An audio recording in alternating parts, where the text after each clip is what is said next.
ఛాతీ నొప్పి లేకుండా హార్ట్ అటాక్ రావచ్చా? Hi, I'm doctor Deepti, interventional cardiologist, Maruti hospital, Guntur. So, ఛాతీ నొప్పి లేకుండా కూడా హార్ట్ అటాక్ రావచ్చు.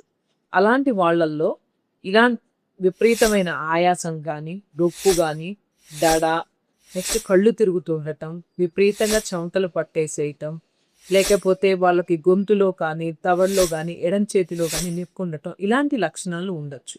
ఇలా ఛాతీ నొప్పి లేకుండా హార్ట్ అటాక్ ఎవరిలో ముఖ్యంగా వస్తుందంటే పెద్ద వయసు వాళ్ళల్లో, షుగర్ ఉన్న వాళ్ళల్లో, ఆడవాళ్ళల్లో జనరల్గా ఇలా ఉంటుంది. ఇది చాలా డేంజరస్. ఎందుకంటే వీళ్ళకి గుండెలో నొప్పి ఉండదు కాబట్టి అది ఖచ్చితంగా హార్ట్ అటాక్ అని అనుకోకుండా చాలా టైం వేస్ట్ చేసి ఇంట్లోనే ప్రాణాపాయం సంభవించడానికి అవకాశాలు చాలా ఎక్కువగా ఉంటాయి. కాబట్టి గుండెలో నొప్పి లేనంత మాత్రాన మనకి హార్ట్ అటాక్ రాదు అని మాత్రం అనుకోవద్దు. సో, ఈ లక్షణాల్లో ఏదున్నా ఇమ్మీడియట్‌గా కార్డియాలజిస్ట్‌ని సంప్రదించాలి.